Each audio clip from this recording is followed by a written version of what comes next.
Guys, welcome back to my YouTube channel. तो आज जो है हम लोग जो है ये इकोनोमेट्रिक्स का पूरा पार्ट जो है कवर करेंगे थ्रू डीएन गुजराती बुक्स। ठीक है, पूरा पार्ट इन द सेंस कि जितना हमारे यूनिवर्सिटी में आता है और जितना बेसिक इकोनोमेट्रिक्स ना जानने की ज़रूरत होती है उस पार्ट को हम लोग कवर अप करेंगे। ठीक है, तो हम यहाँ डीएन गुजराती के बुक से कवर कर रहे हैं। तो डीएन गुजराती ने डिफ़ाइन किया गया है इकोनोमेट्रिक्स को कि as a social science in which tools of economic theory, mathematic और स्टैटिस्टिकल इन्फ्रेंस अप्लाइड किए जाते हैं। यानी इकोनोमेट्रिक्स का मतलब क्या होता है कि इकोनोमेट्रिक्स का मतलब ये होता है कि वहाँ पे टूल्स, ठीक है, इस्तेमाल किए जाते हैं। कौन से टूल्स? इकोनॉमिक थ्योरी के टूल्स, मैथमेटिक्स के टूल्स, स्टैटिस्टिकल इन्फ्रेंस के टूल्स।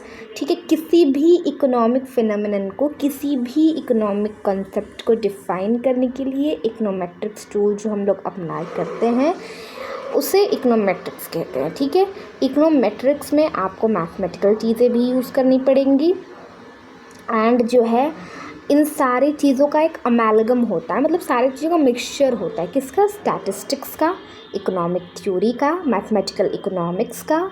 ठीक है, इन सारी चीज़ों का क्या होता है? एक अमेलगम होता है। ठीक है, यहाँ पर हम क्या करते हैं? एम्पेरिकल डिटर्मिनेशन करते हैं इकोनॉमिक लॉस का। एम्पेरिकल डिटर्मिनेशन का मतलब क्या होता है? प्रैक्टिकली डिटरमाइन करते हैं इकोनॉमिक लॉस को। ठीक है, तो यहाँ पर क्या करते हैं इकोनोमेट्रिशियंस जो होते हैं, सबसे पहले स्टैटिस्टिशियंस का क्या काम होता है? कलेक्शन, ऑर्गेनाइजेशन, प्रेजेंटेशन, एनालिसिस, ये करना। ठीक है, कोपा पढ़ा होगा आप लोगों ने।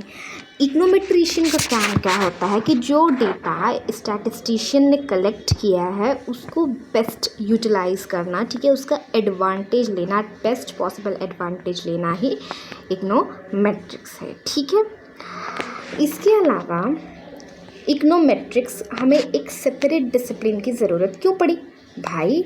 हम इसे हो सकता है स्टैटिस्टिक्स में अप्लाई कर देते, मैथमेटिकल इकोनॉमिक्स में अप्लाई कर देते, लेकिन हमें एक सेपरेट डिसिप्लिन की ज़रूरत क्यों पड़ी? क्योंकि जैसे यहाँ पे देखिए लिखा है अमेलगम। अमेलगम मतलब मिक्सचर। ठीक है, तो सारी चीज़ों का, इकोनॉमिक थ्योरी का, मैथमेटिकल इकोनॉमिक्स का, इकोनॉमिक स्टैटिस्टिक्स का, मैथमेटिकल स्टैटिस्टिक्स का, सबका ये क्या है? मिक्सचर है। मोस्ट ऑफ द टाइम एक क्वेश्चन भी पूछा जाता है कि what is mathematical economics, how it is different from econometrics, what is economic theory, what is just economic statistics, differentiate between econometrics. तो आपको इस तरीके से डिफरेंशिएट करने के लिए पूछा जा सकता है। तो सबसे पहले हम लोग देखते हैं इकोनॉमिक थ्योरी क्या होती है। तो economic theory makes the statement या hypothesis that are mostly qualitative in nature. ठीक है, इकोनॉमिक थ्योरी जो होती है वो सिर्फ स्टेटमेंट बताती है, एक हाइपोथेसिस बताती है, एक अजम्पशन बता देती है जो कि सिर्फ क्वालिटेटिव होता है नेचर में। ठीक है, यानी उसका न्यूमेरिकल फॉर्म नहीं होता है।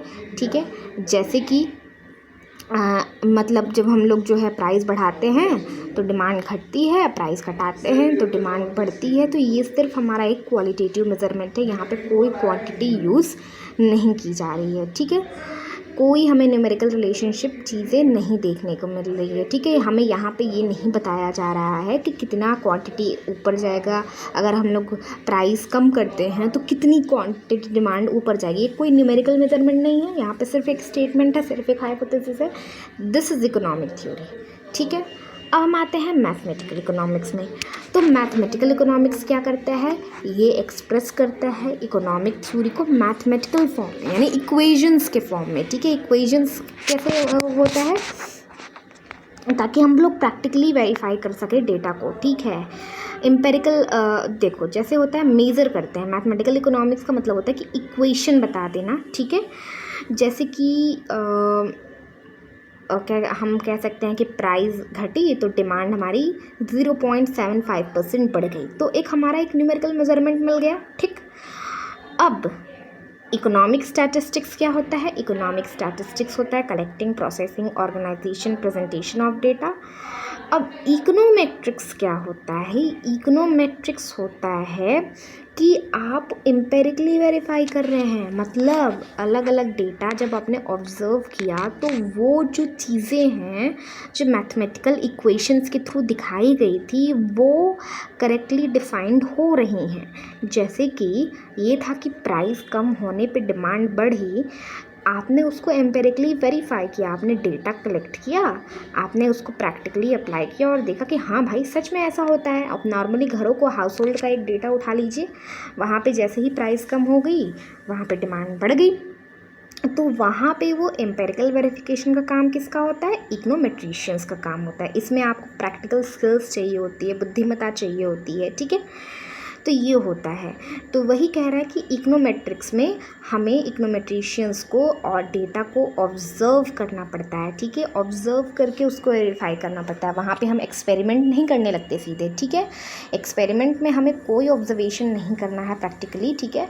हमें जो है ऑब्ज़र्व करना है डेटा को प्रैक्टिकली, ठीक है। तो हमारा जो एक्सपेरिमेंट में जो स्किल चाहिए उससे बहुत ही अलग स्किल चाहिए हमें इकोनोमेट्रिक्स में, ठीक है। और जो है यहाँ पर हमें डेटा कलेक्ट भी नहीं करना होता है जैसे स्टैटिस्टिशियंस करते हैं। हम डेटा कलेक्ट करने का काम नहीं करते हैं, हम डेटा ऑब्ज़र्व करने का काम करते हैं। तो आई थिंक कि आपको डिफरेंस समझ में आ गया होगा, ठीक है। अब हम लोग आते हैं मेथडोलॉजी ऑफ इकोनोमेट्रिक्स में। तो मेथडोलॉजी ट्रेडिशनल और क्लासिकल्स मेथडोलॉजी होते हैं। मोस्ट ऑफ द यूनिवर्सिटी में, हमारे इलाहाबाद यूनिवर्सिटी में मोस्ट ऑफ द टाइम, और ज़्यादा से ज़्यादा यूनिवर्सिटी में मोस्टली ट्रेडिशनल 8 मेथडोलॉजी होते हैं, ठीक है।